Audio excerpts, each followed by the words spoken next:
One of the ideas that's big in the world of Agile, that I think should be big throughout project management, is the idea of T-shaped people. So in this video, I'm going to answer the question, what are T-shaped people? There's a common view that niche skills sell.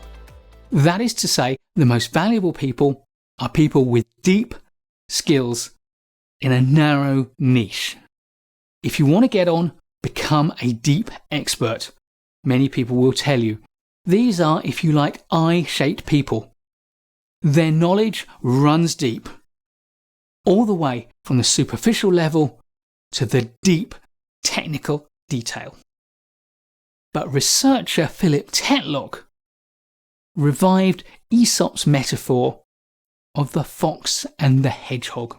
He pointed out that the fox knows many things, but the hedgehog knows one big thing: how to curl up in a ball.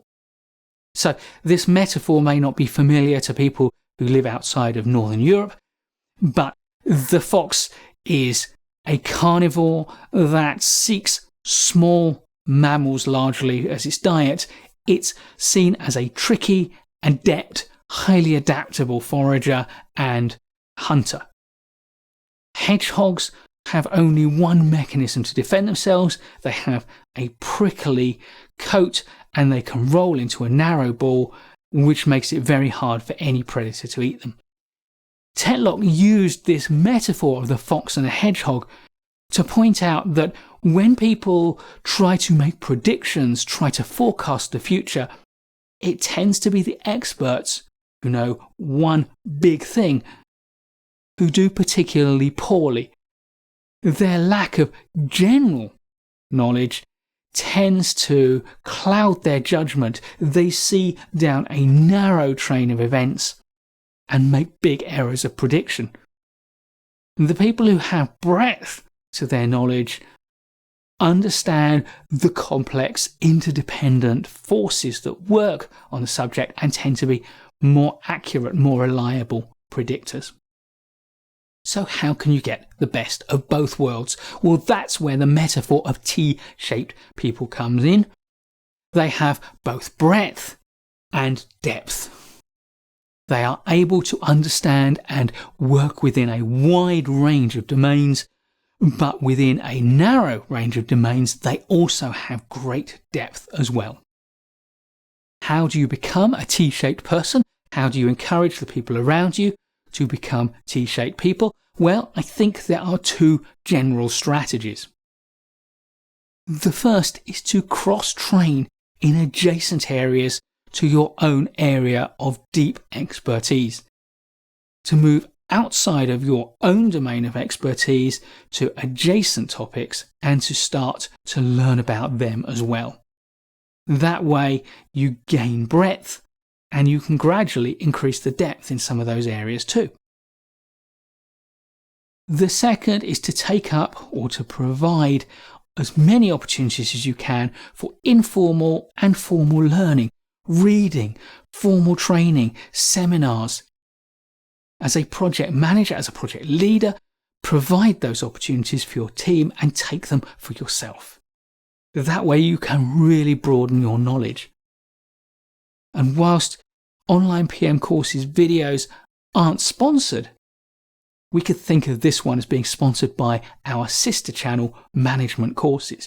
Because as a project manager, you don't just need technical project management skills, you need a broad range of general management skills. And Management Courses is our sister YouTube channel, which is building up an archive of structured management training courses that will be very useful to any project manager who wants to become broader in your managerial and professional effectiveness skill sets.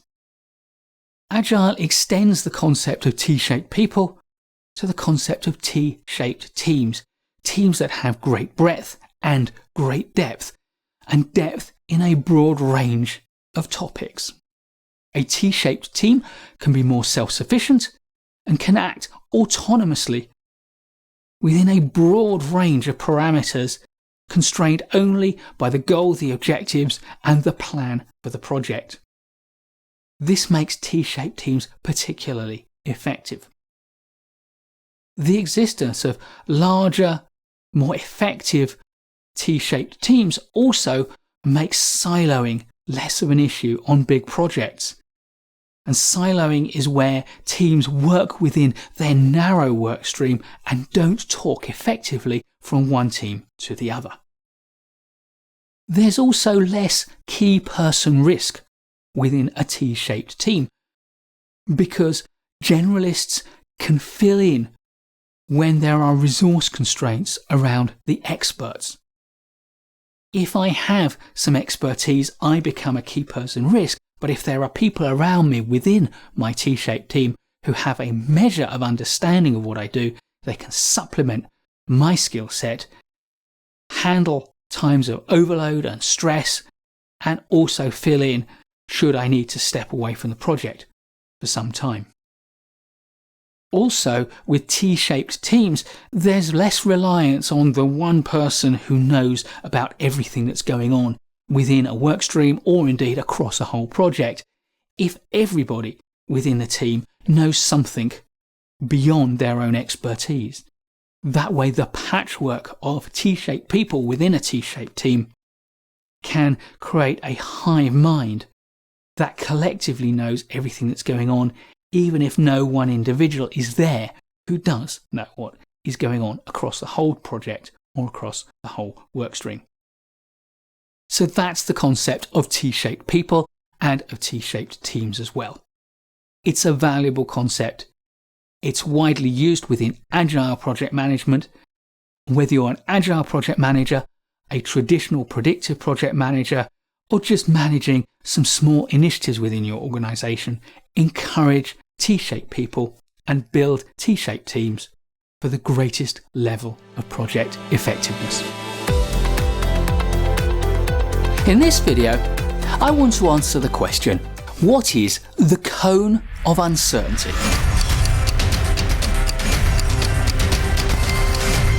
The cone of uncertainty is a visual representation of the evolution of uncertainty through the duration of our project, or to put it another way, the evolution of the confidence we can have in our estimates. And we usually show the cone of uncertainty as a graph. On the horizontal axis, we've got time, starting at the beginning of the project and moving all the way to the end of the project. On the vertical axis, we've got a measure of uncertainty. So at the start of the project, our confidence levels are low, and therefore uncertainty about our budget or about our durations is high. As we move through the project, we learn stuff, we complete stuff, and therefore uncertainty diminishes and our confidence increases. And that's fundamentally all there is to the cone of uncertainty. However, if you think about it, in the real world, our confidence tends to increase and uncertainty decrease, not in a continuous smooth curve, but in a series of steps. The major steps are, of course, at the boundaries of the stages you've chosen for your project. So, for example, at the end of the definition stage, we have a significantly increased level of confidence and therefore a big reduction in the uncertainty. Once we've planned the project, again, we've got more confidence in what's going to happen and therefore lower levels of uncertainty. It's during the delivery phase that we could expect that confidence will increase in a continuous manner as we complete individual work packages and get more of our products or deliverables produced. And then, of course, as the project comes to a close, we're eliminating the final uncertainty because we're getting to the point where we've handed over the project and we know that any residual tasks have been completed. In practical terms, I suppose the question is, what can you do to reduce uncertainty in your project at any point in the project lifecycle? What are the project control mechanisms that we use? Well, of course, effective management and control is what will ultimately bring uncertainty down. But for me, it's risk management and it's good governance that are our fundamental levers for this. Risk management is the way that we identify uncertainty and we take action to remove it. And good governance drives good scrutiny and good decision making. Good scrutiny makes sure that any mistakes we've made are picked up and cleared up. And good decision making increases the chances that we are able to eliminate uncertainty and increase confidence levels. One of the ways that I like to think of the cone of uncertainty is to turn it round through 90 degrees so that we can represent what was the vertical axis, the level of uncertainty, as a horizontal axis, and see how we can use that to get a sense of what the probability distribution might look like for different measures of either budget or duration. And of course, the way the cone of uncertainty should look is that in the center, we've got the most likely sets of outcomes in terms of budget or duration. Towards the edges, we've got the outliers, the extremely high or extremely low duration or budget possibilities. And of course, in that central range, you would expect that variability is what arises through the normal estimating errors and the normal uncertainties that accrue to a project. But we do know that extreme events can cause extreme shifts in budget or in schedule. But typically, if your project moves towards the very low end of the range of possible budgets or delivers very early, that's likely to be because of a significant rescoping, in fact, a significant de-scoping, reduction in the work that you're planning to do. Extreme shifts moving towards significant overruns in budget or schedule are often due either to extreme unanticipated events or possibly due to poor strategic choices. So our cone of uncertainty then is a way of representing uncertainty in our project. It's a conceptual tool to help you understand the project, and if you do understand it, then it gives you a sense of your role as a project manager in increasing the confidence levels of your project through its life cycle. In this video, I want to answer the question, what is the Agile Triangle?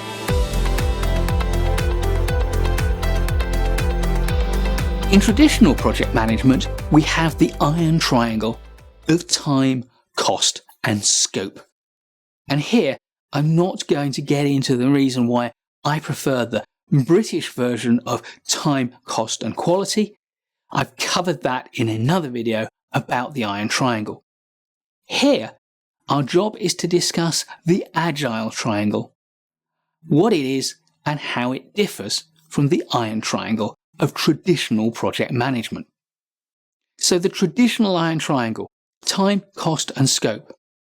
Agile practitioners often assert, and by the way, I don't agree with them, but they will assert that of those three corners of the iron triangle in traditional projects, scope tends to be immutable. That is to say, it is fixed, or at the very least prioritized. On the other hand, time and cost tend to vary to meet the needs of the situation. So Agile practitioners think of traditional project management as a place where we prioritize scope over time and cost. Is this true? I don't think so. There are plenty of examples of time-driven traditional projects, traditional projects where there is a hard deadline, the imposition of new regulations, or the opening of, for example, the Olympic Games. And there are also plenty of traditional projects where there are hard budget constraints, particularly in projects which are all about cost reduction. However, we're talking about the Agile Triangle and how it is portrayed by Agile practitioners. And what they will say is that Agile projects turn the Iron Triangle on its head. What they will say is that in Agile projects, cost and time are fixed into limited time, fixed cost, fixed schedule sprints, and scope therefore varies both within the sprint and in particular, given that you will have a number of sprints but can stop at any time, scope will vary to meet the budget or the schedule of the customer, the client, or the users. That's all very interesting, but it isn't actually what the Agile Triangle is all about. The Agile Triangle offers 3 different corners.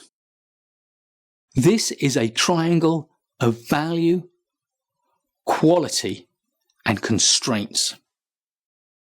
And the constraints of the Agile Triangle are time, cost, and scope.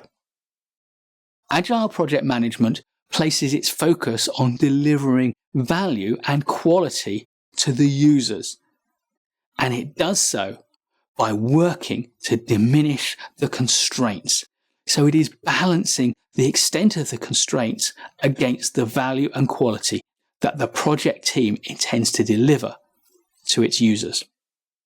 By value, we mean what users and stakeholders want, need, and expect. This means features, releasable, usable features that the users are going to value. And by quality, I mean the compliance and the reliability of those features. So, the Agile Triangle is a revised statement of 3 things we need to trade off against one another.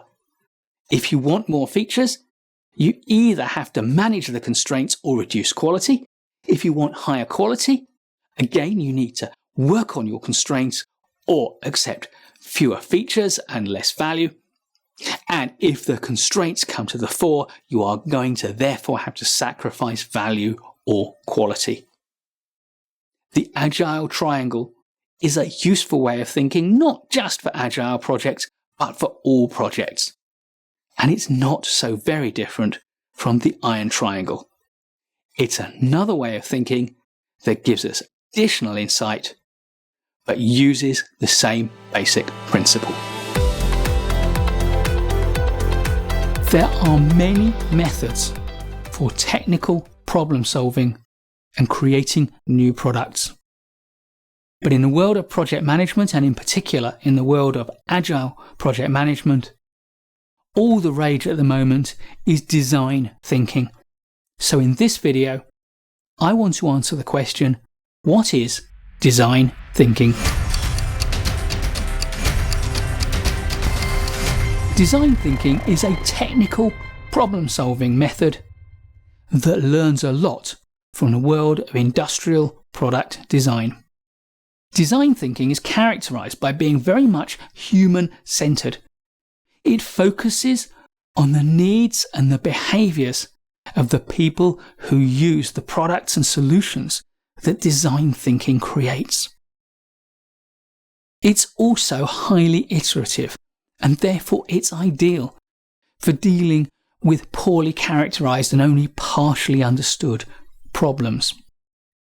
Hence, design thinking is frequently used alongside Agile Project Management. And if you don't know what Agile is, take a look at our video that answers the question, what is Agile? There are many variants on the design thinking process with 3, 4, 5, 6, 7 stages. Many of them belong to the organizations which generated them. Some of them are protected by trademark and registration and copyright. Therefore, I'm going to offer you a simple 4-step design thinking process that I've created that captures all the main elements. The 4 steps are empathy, essence, experiment, and evolution. Let's look at them in turn. There are 2 steps in the empathy phase, and the first is discovery. Here, you need to understand the users and their needs.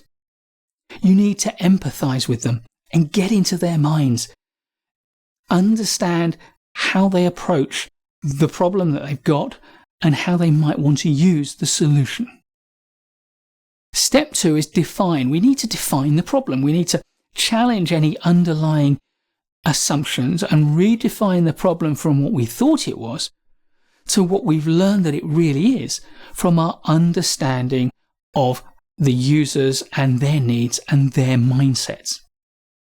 In defining the problem, it always helps to state it in terms of the solution that we want, and also to frame it in a user-centered way, because design thinking has this deep focus on people. Phase 2 is the essence. This is about creating the solution that you're going to start with. So step 3 is ideate. Come up with ideas for solutions to the problem. Continually challenge assumptions, continually focus on the needs and the desires and the approaches that your users will have to refine a range of possible ideas into the strongest contender for a solution. This will be your initial design. Now we get to the experiment phase, and step 4 is prototype. We need to create a prototype of the solution. We need to follow the design we've got and build something simple that works, that captures the essence of our idea and meets the most important needs of our users. The sole purpose of our prototype is to learn from it. So step 5 is to test the prototype, to expose it to users, to find out how they use it, how they interact with it, what they like about it, what they don't like about it, what works, how to break it. Evaluate its performance, ask questions of the users, observe them, and take all of that information and cycle back to step 3 if necessary to produce a new idea and then a new prototype and then subject it to a test. When you've got something that works, you can put it into production. The final phase is evolution. And step 6 is to evaluate your production solution. Yes, you've produced something, but don't think you can walk away from it. Design thinking says we need to evaluate what we produced to learn more from it and to consider ways in which it can be improved and the extent to which those improvements justify the marginal cost and investment that would be necessary. And finally, step 7 is to iterate. At some point in time, you need to start treating your production version as a prototype to start to work on a new version and go back almost to the start, understanding your users' responses to it, learning about reframing the new problems that you found, creating a new idea, building more prototypes, eventually to create production model version 2, which you can then evaluate and iterate further. Design thinking is an agile way of building new products and solving problems. It's focused on the needs of users, it's human-oriented in its fundamental nature, and it's a great way to produce new solutions to wickedly difficult, poorly characterized problems. In this video, I want to answer the question, what is a minimum viable product? MVP.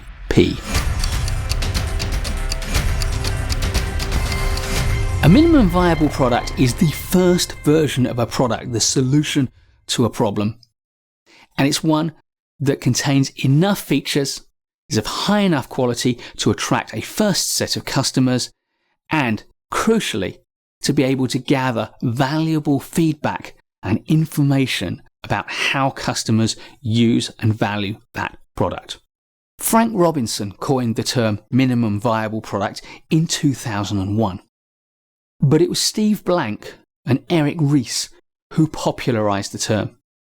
First, with Blank's launch of the lean startup movement, and then with the release of Ries's 2009 book, Lean Startup. Eric Ries defines an MVP as that version of a new product which allows a team to collect the maximum amount of validated learning about customers with the least effort. And the stress on validated is my own rather than Ries's. And what I mean by that is simple.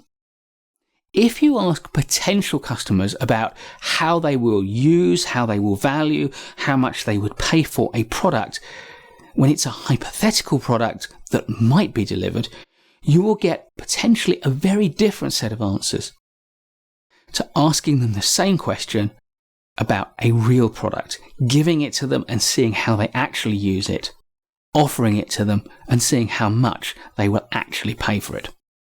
The core purpose of a minimum viable product is to gather data. It's to find out whether people actually buy it and when they buy it, how they actually use it when it's a real thing. For some startups, it also has a secondary purpose, of course, which is to generate some revenue.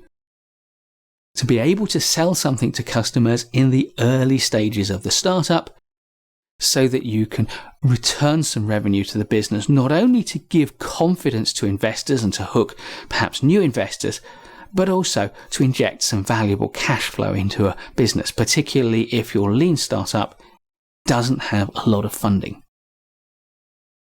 So once you've produced an actual product, a simple version of what you might aspire to produce, it could be as simple as a single web page. It could be a product that appears to be automated, but is actually backed by manual operation behind the user's awareness.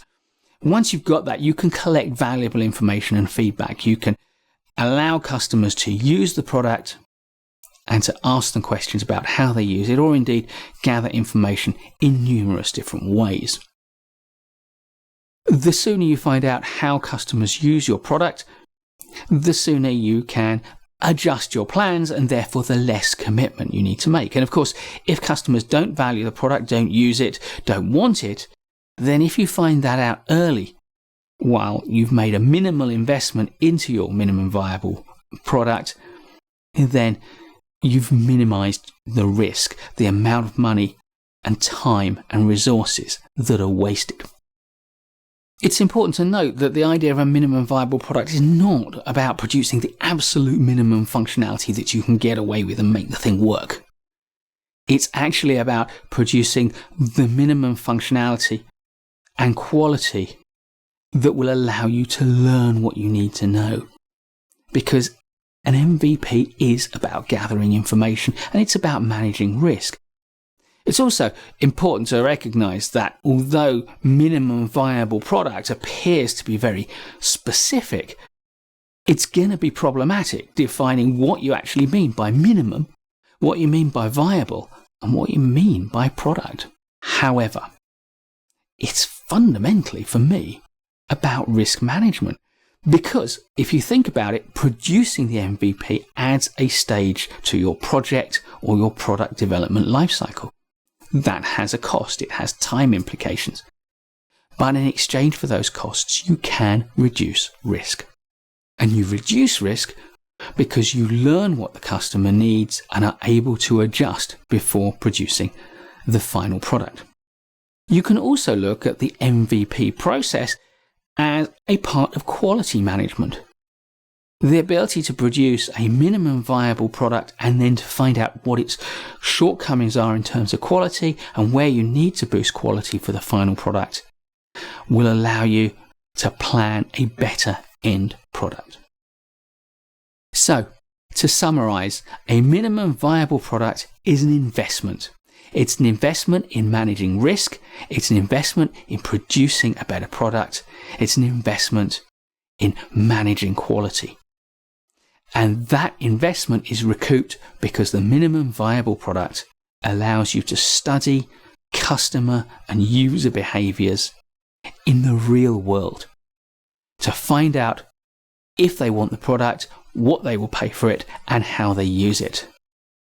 So we create an MVP to learn. In this video, I want to answer the question, what is the Cynefin Framework?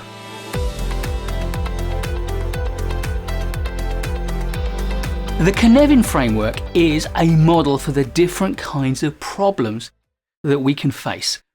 And as a result, it is a way to assess the appropriate approach that we should take to problem solving and decision making. The Cynefin Framework was developed by Dave Snowden, and a great place to learn more about it is from his 2007 Harvard Business Review article, A Leader's Framework for Decision Making, which he co-wrote with Mary Boone, and I'll put a link in the description. The Cynefin Framework divides the situations we're going to find into a number of domains. The first two of them are predictable or ordered domains. The next two are unpredictable, and there's a fifth, disordered domain. The simple domain. In the simple domain, we see obvious cause and effect relationships, and you don't need to be an expert to understand what's going on. You can observe and see what's going on and make your decisions accordingly. It's easy to understand the patterns that are going on, and events are highly predictable. What happens tends to be based on simple interactions, and as a result, fixing problems is susceptible to simple, repeatable processes. This means that in the simple domain, we can develop repeatable best practices that we know are going to have the results that we want. Snowden says that the steps to resolve problems are firstly to sense what's going on, secondly to categorize what we observe, and thirdly to respond with best practice solutions. The complicated domain. In the complicated domain, there are strong cause and effect relationships, but they can be much harder to spot because of the number of interactions that are going on at one time. Predictions are harder to make, and so you're going to need experts who are able to properly analyze what's going on, understand it, and therefore make predictions for you. Complicated systems typically are made up of many simple components, and it's the number of those components and the scale of the system itself that makes them complicated and hard to predict. It's the sheer number of interactions going on. As a result, there is rarely a single right answer. There may be a number of solutions, all of which have validity, and therefore it's inappropriate to publish some form of best practice, but there will be good practices that we can apply, particularly in the process of understanding the situation. And there will be good practices we can apply to stabilize the situation and remediate it. Snowden suggests that the steps for resolving a complicated problem are to sense, to analyze what's going on, and to respond with good practice. The complex domain. In the complex domain, cause and effect relationships are weak at best, which makes complex interactions difficult to predict, and they're not susceptible to expertise in the same way. This is because experience and prior knowledge are not a good guide to the future. The complexity of the system means that what appears to be the same thing happening now does not mean that it will play out in the same way as we move forward into the future. As a result, sometimes intuition can be more useful than analysis. Patterns tend to be emergent, by which I mean you can understand them with the benefit of hindsight, but you can rarely understand what's going on as the patterns are playing out. With complex systems, the process of reductionism, breaking the system down into its individual components, simply does not work as it does in complicated systems. As a result, problem solving and effective decision making with complex problems requires a multidisciplinary team that are able to bounce ideas off one another, to listen to each other's experiences and understandings, and synthesize a solution. So for resolving complex problems, Snowden suggests that we need to first probe and then sense and then respond with a situational response based on a shared understanding and interpretation of what's going on. The chaotic domain. In the chaotic domain, any patterns that exist are barely glimpsed. They're hardly discernible at all. And where there are patterns, they tend to be overlaid with a measure of randomness or even non-linear interactions, which make the patterns almost impossible to unscramble. As a result, finding solutions is going to be very difficult. Your first priority, therefore, is to stabilize the situation. And then, when it comes to finding solutions, you're going to apply creativity and innovative thinking to find novel solutions to these chaotic problems. As a result, Dave Snowden suggests that the resolution process needs to start with testing, then sensing, and then resolve with a creative, novel solution. Snowden also puts a lot of emphasis on understanding the nature of the boundaries between these four domains. For most of the boundaries, the boundary between the simple and the complicated, between the complicated and the complex, and between the complex and chaotic, these boundaries are continuous. A simple problem morphs into a complicated problem as you get more and more interacting parts, and a complicated problem can morph into a complex problem as those interactions get more and more subtle and sophisticated. And as we start to overlay non-linearity and randomness into the situation, a complex problem can morph into a chaotic problem. However, the boundary between simple and chaotic problems is very different. In his Harvard Business Review article, this was represented as a cliff edge. And the key thing here is complacency. It's very easy to become complacent about the simplicity or apparent simplicity of a system and then fall over the cliff edge into chaos without even realizing it. Disordered domain. The final domain Snowden illustrates in the center of the diagram, and he calls this disorder. These are problems that lack clarity, and as a result, it's difficult to tell what domain you are in. Now, the danger that Snowden suggests here is our natural presumption that the domain we are in is the one we best understand.